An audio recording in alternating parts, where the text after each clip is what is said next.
My first message also goes to the Hungarian people. They can count on Europe. Devastating floods, more than 20 people lost their lives. Europe will stand together to help people rebuild their homes, churches, schools. Decisive actions, friends who support you in a moment of need, that's Europe at its best. Hungary is a European country, Hungary is a strong country, and Hungary can always count on Europe's solidarity. I listened carefully to the presentation of Viktor Orban today, and I must say I'm quite shocked because he spoke about agriculture, he spoke about migration, he spoke about the battery technologies for the future of Europe, but he didn't mention Ukraine, dear friends. He didn't mention Ukraine with one single sentence. I spoke about solidarity, and in this moment of time, the biggest need for European solidarity is to give a common answer to war being back in Europe. That is the real question which we have to answer. And I have hard times to understand why you, as a former freedom fighter, ignore the will, the desire of the Ukrainians to live not only in peace but also in freedom. I have hard times to understand that you collaborate with the aggressors. And I have hard times, as also Ursula von der Leyen said it, that one of the closest advisors of you said publicly, Hungarians made a mistake in 1956 to stand up against the Russian occupation. For me, Hungarians are freedom fighters and heroes fighting for peace, Europe and democracy. Prime Minister, reality is the following. You visited Putin in February 2022. A few days later, Putin attacked Ukraine with a brutal, unprovoked war. What have you told him? Has he shown you the military deployment plans? And this summer again, you visited Putin, and only 48 hours later, he bombed a children's hospital, killed innocent children in Ukraine. Prime Minister, that are the facts. That is the outcome of policy you are representing. Your trip was never a peace mission.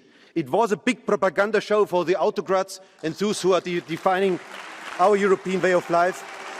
Your trip was not a peace mission.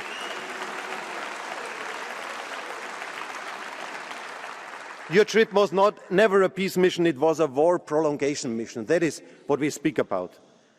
And when we speak about content, we can talk about everything, about migration, about climate change, jobs. We do this here every day, so it's not a news for us when you present some ideas. The key question is another one. Because on migration, we found in April this year an overall compromise between all countries in Europe, the big parties in the European Parliament. We want to give an answer, and Hungary is outside, is isolated, is not having part of this. When you compare today's presidency with 2011, the last presidency, you met in 12, 13 years ago all EU leaders. You met several times all EU institution leaders. You were in the center of Europe. Today, no one really wants to see you. In 2011, you had 44 high-level meetings in Budapest. Today, no one wants to come to Budapest. In 2011, the Hungarian presidency closed 103 legislative files. Today, no progress at all. Back then, you were in the center of Europe. Today, you are alone, you are sidelined. That is the question you have to answer. Why nobody wants to speak with you? And I also know that you are telling journalists and the public that you are now claiming to be the conservative centre-right leader. But let's have a look on the PFE group. Geert Wilders became famous in Italy. Do you know why? Because he said publicly, I quote, "No cent of European support for Italy," quote end. That is Wilders. I don't know whether Salvini discussed this with him. I don't know whether he did so. That's not patriotism. That is egoism and that is nationalism. Dear colleagues, Le Pen in France, Vlaams Belangen in Belgium, they were opposing to the idea to welcome, for example, Romania, Hungary and Slovakia inside of the European Union. That's not patriots for Europe. That is nationalists against Europe, dear friends. And that's why we will criticize this. And let's be also clear,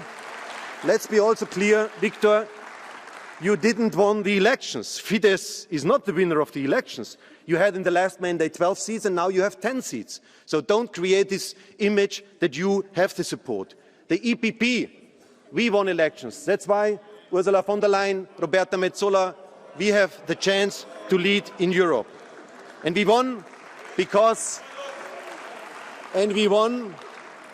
we followed our DNA as Christian Democrats and as conservatives.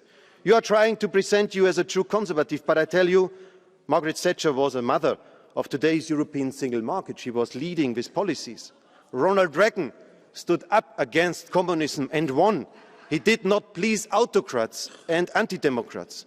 Helmut Kohl unified East and West with good policies like the euro and the Schengen proposal. He united and didn't split Europe. That is the true nature of Christian Democrats and EPP. These conservative leaders knew that the democratic world and Europe are stronger together. They would never be Putin's and Xi's puppets. Dear friends, that is about the European reality. And when we finally focus on the Hungarian reality, corruption is killing Hungary's future. We see the consequences every day. 4,000 Hungarian teachers left their jobs only last year due to terrible working conditions, and nearly 400,000 Hungarians emigrated in the last decades. They are fed up about corruption. As the EPP, we know Hungary deserves better.